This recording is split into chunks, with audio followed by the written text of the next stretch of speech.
ہے رب کے غریب بندوں پہ وہ اپنا مال لٹا کے رب کے بارگاہ میں میرے مصطفیٰ نے فرمایا کہ وہ اعلیٰ ترین مقام کو پا لیتا ہے۔ دوسرا وہ شخص کہ جسے رب کائنات نے علم تو عطا کیا ہے لیکن مال عطا نہیں کیا، وہ رب کی بارگاہ میں دعا کرتا ہے، مالک جس طرح تو نے فلاں شخص کو علم بھی دیا ہے اور مال بھی دیا ہے اور یہ توفیق بھی دی ہے کہ وہ تیری بارگاہ میں خرچ کرتا ہے، تیری بارگاہ میں خرچ کرتا ہے، تو مالک جس طرح تو نے مجھے علم دیا ہے اگر مال بھی دیا ہوتا تو اس شخص کی طرح میں تیری بارگاہ میں خرچ کرتا۔ تو میرے مصطفیٰ نے فرمایا کیونکہ اس کی نیت صاف ہوتی ہے، اس کا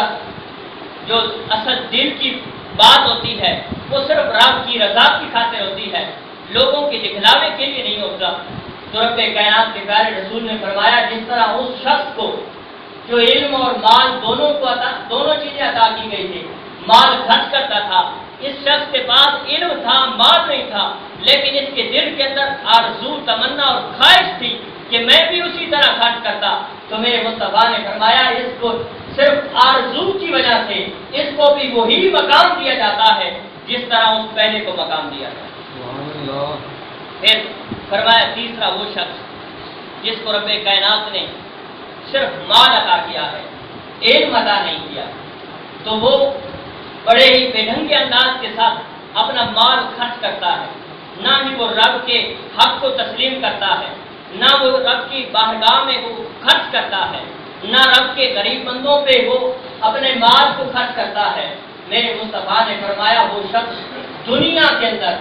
آخرت کے اندر خبیث ترین شخص ہے۔ کیا ہے؟ خبیث ترین شخص ہے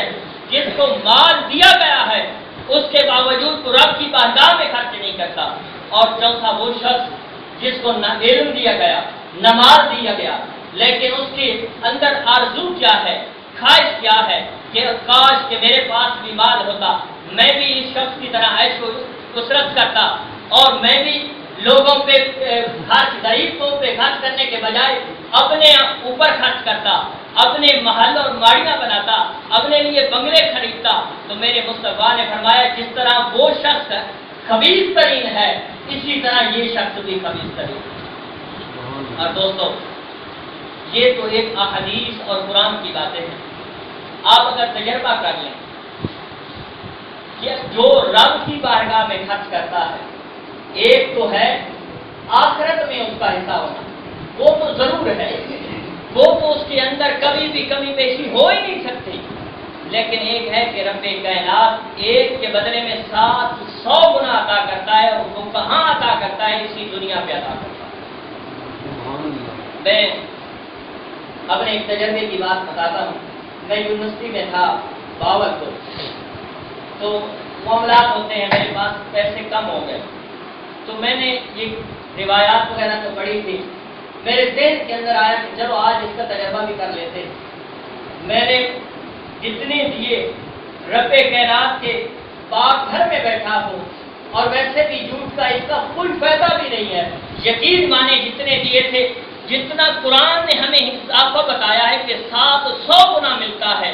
یقین مانے میں نے صبح دیے اور شام کو اتنے مجھے مل ہی گئے۔ یہ ایک تجربے کی بات میں بتا رہا ہوں، اور یہ دنیا پہ ہے، آخرت میں تو وہ سٹور ہو چکے ہیں۔ اور میرے مصطفیٰ نے ایک مرتبہ صحابہ سے فرمایا تھا کہ اے میرے صحابہ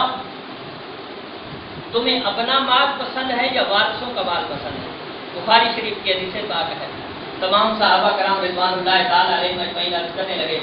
یا رسول اللہ ایسا تو کوئی بندہ ہو ہی نہیں سکتا کہ جسے اپنا مال پسند نہ ہو بلکہ وارثوں کا مال پسند ہو۔ تو میرے مصطفیٰ نے فرمایا کہ اے میرے صحابہ تمہارا مال وہی ہے جو تم نے اپنے اوپر خرچ کر دیا، تمہارا مال وہی ہے جو تم نے رب کائنات کی بارگاہ میں خرچ کیا، یا رب کائنات کے غریب بندوں پہ خرچ کیا، یا رب کائنات کے پاک گھروں پہ خرچ کیا۔ فرمایا جو تم نے صدقہ کیا ہے وہ تمہارا مال ہے، اور جو تم چھوڑ کے جاؤ گے یعنی تمہارا وصال ہوتا ہے، تمہاری ڈیتھ ہوتی ہے، اب چاہے تمہارا کروڑوں کا بھی مال ہو وہ تمہارا مال نہیں ہے بلکہ تمہارے وارثوں کا مال ہے۔ اسی طرح کی بات ہے نا، کہ انسان ارب پتی ہی کیوں نہ ہو، اس کا مال وہی ہے جو اس نے خرچ کیا، جو رب کی بارگاہ میں دے دیا، وہ آگے کے لیے ایک سٹور ہو گیا۔ اب جو کروڑوں اور اربوں چھوڑ کے گیا ہے وہ تو اس کی اولاد پہ ہے، چاہے تو اس کے پیچھے ایصال ثواب کرے اور چاہے تو کسی کے کہنے پہ وہ کہے کہ کوئی ایصال ثواب ہی نہیں ہوتا، بس اپنے عیش و عشرت پہ گزار دے۔ تو دوستو، میرے مصطفیٰ کا یہ فرمان بھی کتنا سچا ہے کہ تمہارا مال وہی ہے جو تم رب کی راہ میں خرچ کر رہے ہو، وہ تمہارا مال نہیں جو تم چھوڑ کے جا رہے ہو۔ عزیزان محترم، اگر آپ قرآن پہ توجہ کرنا شروع کریں، اور میں نے پچھلے جمعہ پہ بھی گزارش کی تھی کہ قرآن بھی صرف محبت رسول دل میں رکھ کے پڑھیں گے تو سمجھ بھی آئے گا، لطف بھی دے گا اور انسان کے ایمان کے اندر اضافہ بھی کرے گا۔ کیوں؟ یہ میری بات نہیں ہے، قرآن خود کہتا ہے، پچھلے جمعہ پہ گزارش کی تھی کہ یضل بہ کثیرا ویہدی بہ کثیرا، کہ یہی قرآن پڑھ کے کثیر لوگ گمراہ ہو گئے۔ ایک مرتبہ بہت بڑے مفسر گزرے ہیں، مولانا محمد نعیم الدین مراد آبادی رحمۃ اللہ تعالی علیہ، آپ کا ایک مناظرہ پنڈت کے ساتھ ہوا، تو اس پنڈت نے کہا کہ مولانا تمہیں ہمارا وہ گیت ودا کتنی یاد ہے؟ تو آپ نے فرمایا مجھے تو کچھ بھی یاد نہیں ہے، ایک لفظ تک نہیں آتا۔ تو اس نے کہا کہ آپ کو تو ہماری اس کتاب کا ایک لفظ یاد نہیں ہے پنڈت، غیر مسلم ہے، لیکن کہتا ہے کہ مجھے آپ کے قرآن کے 15 سپارے یاد ہیں۔